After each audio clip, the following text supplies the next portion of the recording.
며칠 전에 김정은 사진을 올렸어요. 순서대로 보겠습니다. 시간 순서대로. 트럼프 대통령이 이 사진에서는 서로 우호적으로 보이지는 않지만은 우리가 김정은과 나는 아주 잘 지낸다. 저 말은 김정은과 나는 베스트 프렌드가 되겠다라는 게 아니에요. 푸틴과 시진핑으로부터 김정은을 떼어내어야 안보 리스크 관리가 될 수 있다. 그렇기 때문에 정은아 만나자. 그러나 만나지 않으면은 너는 앞으로 미국의 전략 가운데에서 비핵화로 가는 것인데 대화를 통해서 기회와 시간을 주겠다. 다만 시간이 많지가 않다. 너를 어떻게 내가 할 수도 있다라는 메시지입니다. 그런데 오늘 또 김정은 사진을 또 올렸어요. 트럼프 대통령이. 지금 며칠째 한반도 얘기만 계속하는 거예요. 오늘 올린 사진이 대박인데 단순하게 헤이 도널드 우리 사이 괜찮은 거 맞지? 이게 뭐냐. 트럼프 대통령이 마두로 잡아가고 난 다음에 파4가 대유행했죠. 그죠? 까불면 죽어.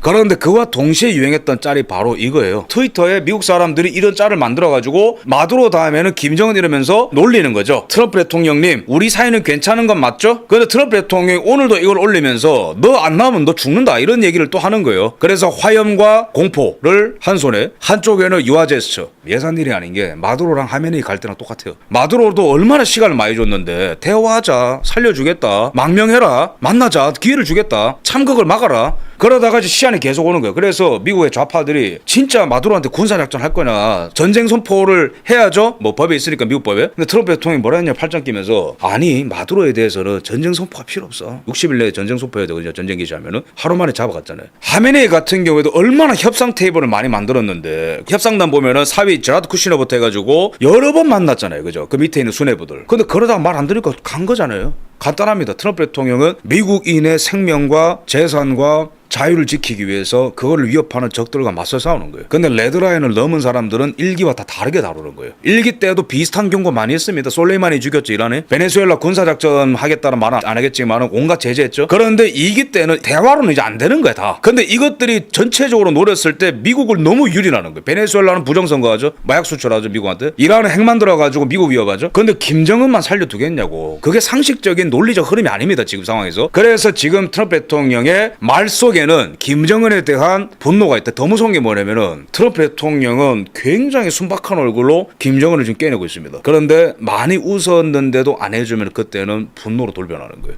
자, 오늘 우리 새벽 시간에 트럼프 대통령이 어떤 얘기를 했냐면은 김정은이 그러면은 당신의 대화자라고 하는 그 제안에 김정은이 응답을 했냐라고 물어보니까 기자가 트럼프 대통령이 그거 대답했다 얘기했어요. 그 앞으로 이제 어떤 식으로 전망이 흘러갈 것인가. 트럼프 대통령이 이 사진이 나타내는 것처럼 최근에 북중러의 연합이 심상치가 않아요. 러시아의 푸틴은 일본의 쿠릴열도 원래 일본 땅이거든요. 그거 가가지고 이제 막 그 군사적인 위협하고 시진핑 같은 경우는 지금 이제 대만 침공 훈련하고 있고 러중 연합 훈련이 동해상이 굉장히 빈번합니다. 북한 같은 경우는 지금 러시아의 군사 지원을 받아가지고 굉장히 지금 군사적으로 강해졌고 미사일 훈련과 발사 같은 거 많이 하고 있죠. 또 최근에 중국이 SLBM 미사일을 또 동해상에 또 쐈고 이런 전체적인 상황을 봤을 때 김정은에 대해서는 트럼프 대통령이 어떻게 핸들링을 할 것인가. 시진핑 푸틴 말고 나한테 와라. 왜? 너 너무 위험하다 지금. 러우 전쟁에 파병하고 너 감당 가능하냐. 너 죽는다 그러다가 중동에 미사일 그만 보내. 너 이스라엘한테 죽는다 모사드한테. 너 일로 와. 내가 기회 주는 거야. 그러니까 트럼프 대통령이 김정은 어떻게 다루는가 이중성을 볼 수 있습니다. 김정은이랑 과거에 만났을 때 환담 나누는 거거든요. Very nice. Getting a good picture of everybody so we look nice and handsome and thin. Beautiful. 잘생기게 아름답게 찍어달라고. 지금 뭐라 하냐면은 자 기자 여러분 우리 사진 멋있게 찍어주세요. 날씬하고 잘생기게 찍어줘. 여기 뚱뚱한 사람 겨냥하는 거잖아요.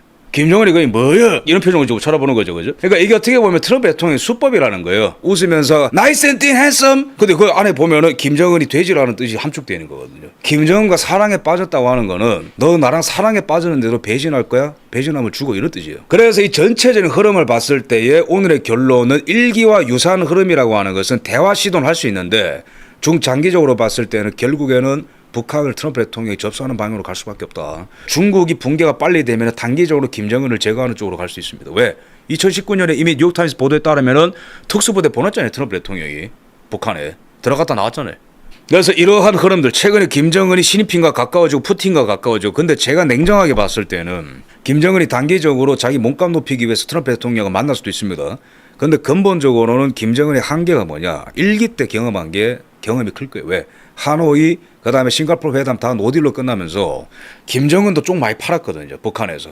특히 김정은이 한계를 극복하기 위해서 실익을 챙기죠. 그래서 러시아 파병 그다음에 중국 도와줌으로써 외화를 벌기 시작하는 거예요. 뭐 비트코인 털고 이런 식으로. 또 근본적으로 푸틴과 지금 너무 가까워져 있기 때문에 트럼프 대통령과 너무 가까워져 버리면은 러시아 쪽에서도 불만이 굉장히 강해져요. 그래서 현실적인 진단은 초반에는 김정은과 밀당하면서 만나는 이벤트가 생길 수도 있는데 결국에는 김정은도 실익을 위해서 푸틴과 시진핑 편으로 다시 붙을 수밖에 없다라고 이제 봅니다. 근데 그러다가 이제 김정은이 너무 과하게 러시아 지원하다가는 또 미국의 군사적인 압박이나 조치 같은 게 있을 수도 있습니다. 그 다음에 이제 두 번째 이재명에 대한 이슈인데 이재명에 대한 비사를 얘기하시더라고 갑자기 트럼프 대통령이. 나 이재명한테 전화했다. 이란 전쟁 관련해서 좀 도와줄래? 근데 트럼프 대통령 화법이 뭐냐면 헷갈리게 말하지. 우리는 도움이 필요하지 않지만 도와줄래? 우린 도움 필요 없어. 근데 원하면 도움을 줘. 헷갈리죠, 그죠? 근데 결국에 도와달라는 거 아니야. 근데 이재명의 대답이 노땡스였대요. 아, 괜찮습니다. 초강대국 세계 대통령, 미국 대통령이 이란이랑 전쟁하고 있는데 좀 도와주실래요? 아, 괜찮습니다. 전화로 이런 얘기가 갔다라는 거 아니야 지금 이게. 트럼프 대통령이 이걸 이제 얘기하는데 최근에 잘못된 흐름이 있습니다. 중요한 사건들이 있어요. 쿠팡, 정통마법, 스타벅스 압수수색, 손해본 목사님 방문, 종교자 이슈 나왔죠? 안보 이슈 나왔죠? 이런 것들이 쭉 쌓이니까 이 재명이가 안 되겠다 이거. 본격적으로 뭔가 한반도 흔들기를 시도를 하는 거예요. 그러니까 이재명에 대한 언급이 굉장히 많아지죠. 감히 네가 나한테 노땡스라고 얘기를 해? 그래서 나는 얘기를 했다 이재명한테. 잠시만 이재명, 우리는 39,000명의 주한미군을 배치하고 있다. 물론 숫자는 정확하지 않습니다. 근데 그게 중요한 게 아니야. 근데 트럼프 대통령이 그냥 일부러 그렇게 하는 것 같아요. 우리가 너를 김정은으로부터 지켜주고 있다. 너를. 잠깐만 지금 뭐지 대답이? 그래서 이란 전쟁을 하는데 도움을 안 준다? 그건 굉장히 이상하다. 나는 이렇게 얘기했다. 우리가 너를 왜 도와준다고 생각을 하는데 너가 우리를 돕지 않는데 우리가 너를 왜 도와줘야 되는데 그걸 말하는 거예요. 그러면 여기에 메시지가 압축이 되어 있는 거예요. 재명아, 이란 전쟁 빨리 파병해라. 너네 나라 이란 석이 없으면 죽는 거 안다. 두 번째로는 김정은이랑 맞서 싸워야 되는데 너 뭐 하고 있냐. 제대로 안보 담당을 안 하고 있다. 세 번째로는 이런 황당무계한 놈을 만나. 밑에 서브텍스트로 깔려있는 의미가 더 무서운데 종교의 자유, 정통마법, 쿠팡, 스타벅스, 기타 등등 다 깔려있는 거예요. 전작권 환수까지 이게.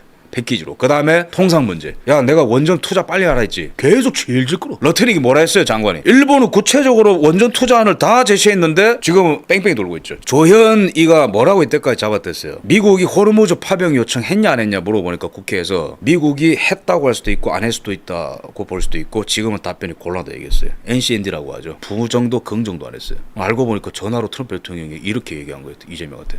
노땡스란 말 들은 거예요. 이재명한테. 한국이 도움되지 않았다. 계속 얘기했었죠 몇 달 전에. 루비오 장관 같은 경우에도 호르무즈 해군 기여는 한국의 이익이다. 그러니까 미국에서는 시그널과 직접적인 요청이 다 있었는데 이게 대국민들 기만한 거예요. 이것들이 왜 이렇게 이게 환율도 안 도와주고 미국이 패싱하냐. 아무 문제 없다고 했지만 사실은 수면 아래에서는 살벌한 일들이. 그러다가 이란에서 호르무즈 해협에서 한국 선박 혼자 단독 활동하다가 이란 공격 맞아가지고 그것마저도 원인 불명이다고 계속 잡아댔잖아 이재명이가. 이란을 지원하고 9억 이런 기금 같은 걸로 훈련 축소한다고 해서 너 설레지 마라. 지금 좌파들 설렜거든요. 야, 트럼프 대통령 한미연합 훈련 축소 한다더라. 그 뜻이 아니에요.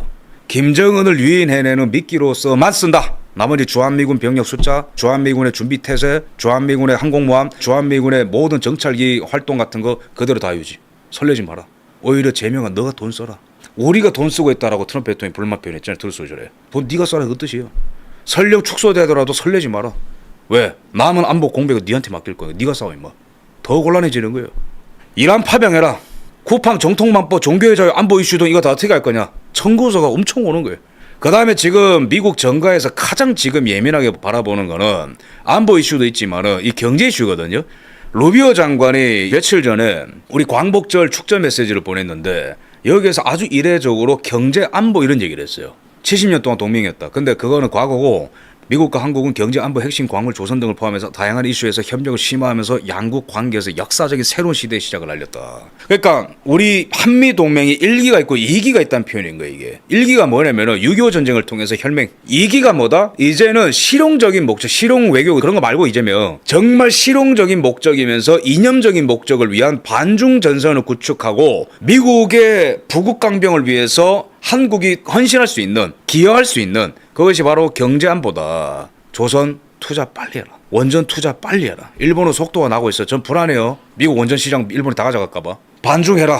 국방비 올려라. 그거 안 하면 힘들다라는 거예요 이게. 그러니까 최근에 여한구가 잘리죠. 미국이 얼마나 무섭게 몰아붙였으면 잘릴까요 여한구가. 엄청 무섭게 밀어붙였고 여한구는 문재인 때도 버텼거든요. 임기 채워서 똑같은 포지션 했어요. 통상본부장. 근데 이재명 때는 못 버티고 경질되는 거죠. 미국에서 살벌한 경고를 했을 겁니다. 너 이거 빨리 속도 안 나면은 너 외교가에서 그건 너 매장된다. 그만해라. 이재명 입장에서는 야 나야 트럼프야. 여한구가 저는 그냥 그만두겠습니다 하고 나갔을 거예요. 김정관이가 얘기하죠. 요번에 급하게 미국 가잖아요. 산업부 장관. 이완구가 잘리니까 바로 미국 가죠. 미국의 압박을 받은 적 있냐? 미국 공항에서 기자들이 물어보니까 저한테는 받은 적이 없다. 본인이 아니면 누군가 받았다는 거예요. 이완구가 받았을 겁니다. 트럼프 대통령이 따사로운 말들을 많이 하지만은 한반도 관련해가지고 수면 아래에서 압박이 지금 굉장히 강한 거예요. 올 초부터 쏟아지는 기사들을 보면은 누적되는 걸 보세요.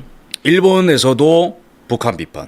미사일 쏘지 마. EU 27개 국가와 12개의 함께하는 동조국이 북한 핵 문제를 규탄하죠. 점점 미국뿐만 아니라 북한의 핵 문제와 북한이라는 존재 자체가 자유국가들의 실존을 위협한다는 인식 속에서 북한을 규탄하는 국가들이 늘어나죠. 이 심상치 않은 흐름인 거예요. 마두로가 잡혀갈 때도 하메네이가 죽을 때도 국제여론이 뒷받침이 되는 겁니다. 계속해서 EU 쪽에서 3월달 계속 비판 나오고 그다음에 UN 인권 이사회에서도 북한 인권 결의안을 또 채택을 하고 24년 연속 이런 국가들.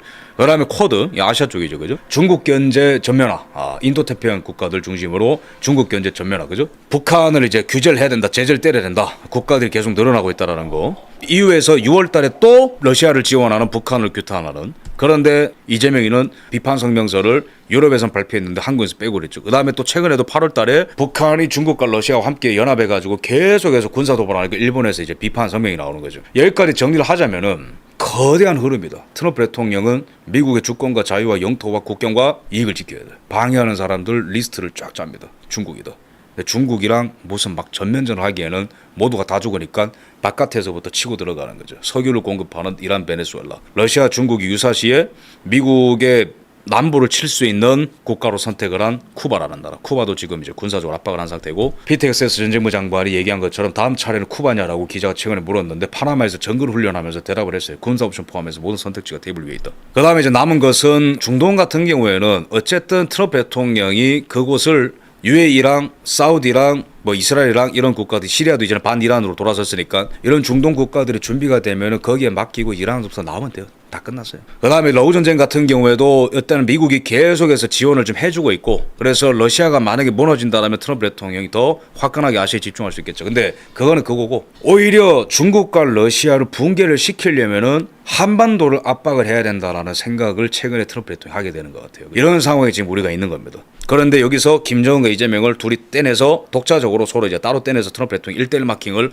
하기 시작했다. 그래서 이재명은 이러한 미국의 강력한 압박에 맞서기 위해서 안규백을 아마 이런 타이밍이 올 거라고 생각하고 아마 앉혀놨을 거예요. 밑에 있는 그런 실무 그룹들이 이제 조언을 했을 겁니다. 안규백이가 지금 여러 가지로 미국이랑 부딪히고 있죠. 미국의 서해 훈련하지 마라, 공여지 반환, 미국이 쓰던 이제 땅 같은 경우에도 빨리 내놔라 압박을 가하고 DMZ 출입권을 우리가 갖겠다는데 미국이 무시하고 그냥 독자적으로 새 여단을 창설해서 유엔사가 앞으로도 계속해서 DMZ 출입권을 통제할 겁니다. 최근에는 또 주한미군의 중국 스파이가 한국 사람을 심어놔가지고 정보를 빼냈고 이런 것들이 충돌을 하고 있는데 이재명의 계산은 아무쪼록 조국 주사파들 선동시켜가지고 전작권 환수를 하겠다라고 무리수를 둔다라든지 여러 가지 어떤 안보적인 이상한 실험 같은 것들을 할 것이다. 그러면서 더욱더 충돌할 것이다. 트럼프 대통령과. 왜냐면은 트럼프 대통령은 절대로 양보를 안 해요. 무조건 이기는 싸움을 해야 되는 사람입니다. 그래서 중남미 같은 경우는 지금 다 정권 교체가 되고 있고 주목할 만한 것은 콜롬비아 대통령도 최근에 좌파에서 우파로 바뀌었죠. 친중에서 친미로 바뀌었죠. 공약이 범죄 소탕을 위해서 마약을 잡기 위해서 계엄령을 선포하겠다고 당선됐습니다. 그 다음에 시리아에서도 문제적 국가인 50년 이 친러 친중 독재 국가 무너지고 친미가 되었죠. 최근에 트럼프 대통령이랑 얘기를 잘하고 있고 핵물질도 다 반납했습니다. 그 다음에 이란과 대항해서 싸우겠다. 일본의 다카이치. 근데 한반도만 그냥 진공 상태로 놔둔다. 그렇지가 않습니다. 이 전쟁의 최종전이 한반도가 될 거라는 것을 트럼프 대통령은 알고 있습니다. 마지막 소식 하나만 전달드리겠습니다. 사실로 드러났네요. 미국에 민주당 의원이 한 명 있어요. 하원 의원 에릭 스왈웰이라고. 이 인간이 크리스틴 팡이라고 하는 여자 간첩의 사주를 받아서 중국 간첩 역할을 했다라는 혐의로 기소가 되었는데 마침내 인정을 했다고 합니다. 나 성관계 가졌다. 그 여자랑. 이거 6년 됐거든요. 이 사건. 저 미국도 저렇게 오래 걸리는데 우리나라에는 도대체 몇 명이나 있을까요?